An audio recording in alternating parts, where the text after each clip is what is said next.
Hey, what's up everybody? This is number C99, Cyber Blue Eyes, coming at you with a discussion video about the new Burning Abyss tuner. Sorry, I'm watching Gotham. Anyways, like we said, the Burning Abyss tuner has been released.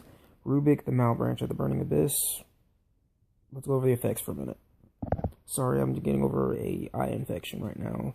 Just wanted to do this video real quick because everyone else has done theirs. It's my little take on it. First, like all the other Burning Abyss monsters, Rubic will be destroyed if there's a non-Burning Abyss monster on the field. Second, he can only be used for a... Well, let's talk over that effect last.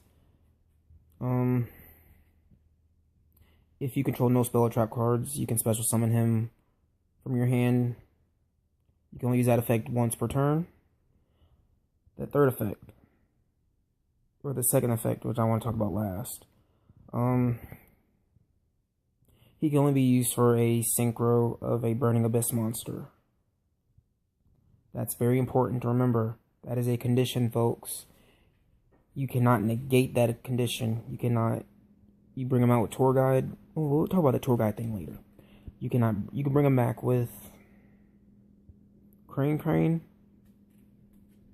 That effect's not negated, but the effect where if you control a non-Burning Abyss monster will be negated because that is a continuous effect. Let's look at it for what it is.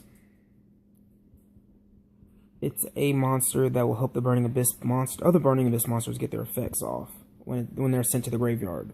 It is a tuner, a level 3 tuner. Virgil is a level 6 monster. The 3 Burning Abyss monsters that have been released so far, Skarm, Kerr, and Graf, are level 3 monsters. Rubic is a level 3 monster. 3 and 3 makes 6, folks. It's a tuner. You can special summon it from the hand, normal summoning any other Burning Abyss monsters, synchro for 6. Synchro for Virgil.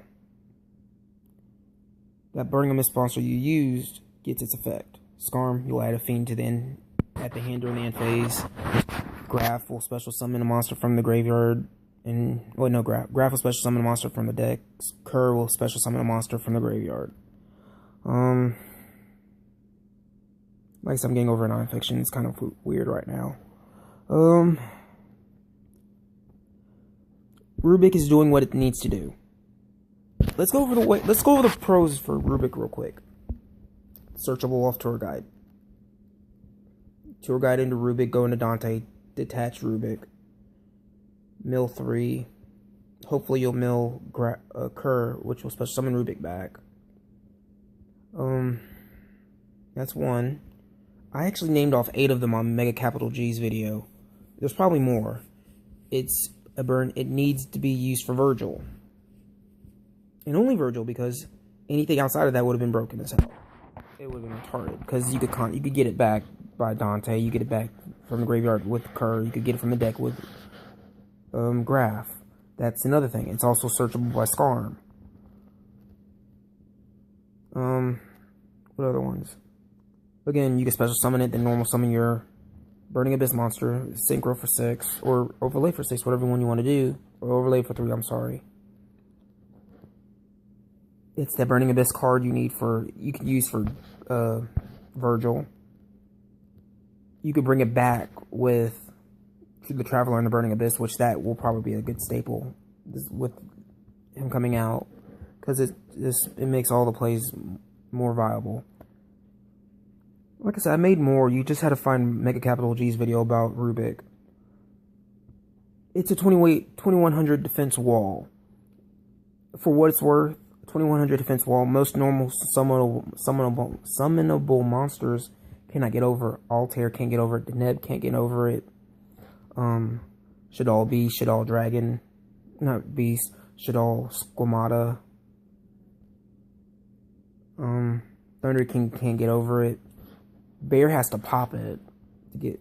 Gorilla can't get over it. Wolfbar can't get over it.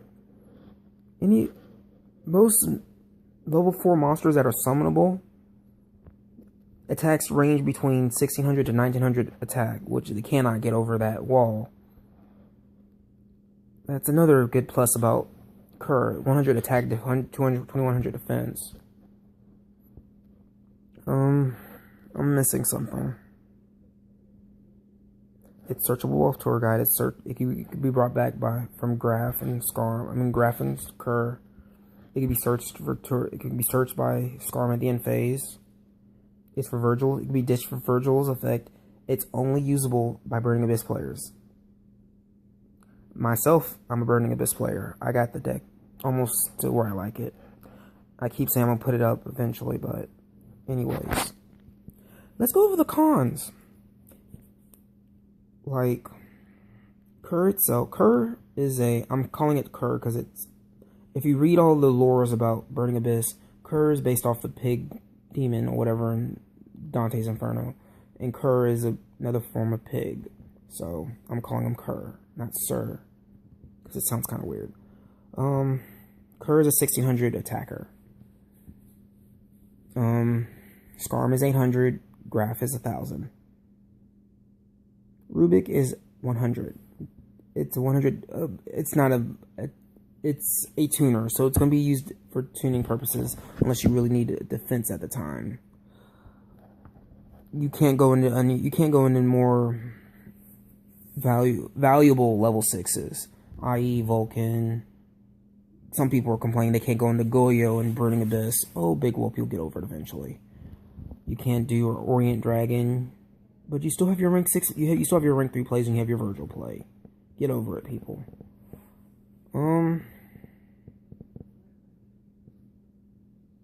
It destroys itself if there's a non-Burning Abyss monster on the field, which will hardly ever happen unless you do your rank 3 plays. There's like, the pros outweigh the cons when it comes to Rubic, people. You just had to look at it for what it does. It's a simplified tuner that we don't really get to see that much. I mean, you got Falco for shit-alls. That's not... would you consider Falco a simplified tuner? No? I mean, it's not complicated. It's not overpowered. It's doing what it needs to do for the deck. So, look at it for what it is. You don't have to play it. You can find your own little ways to make Virgil and Burning Abyss if you don't like Rubic. But, again... the pros for Rubic outweigh the cons. Do not just put it down just because it doesn't have an overpowered floater effect. Get over it, folks. Tell me what you think about Rubic. Leave a comment down below. Comment, like, subscribe, dislike. This is number C99, Cyber Blue Eyes, signing out.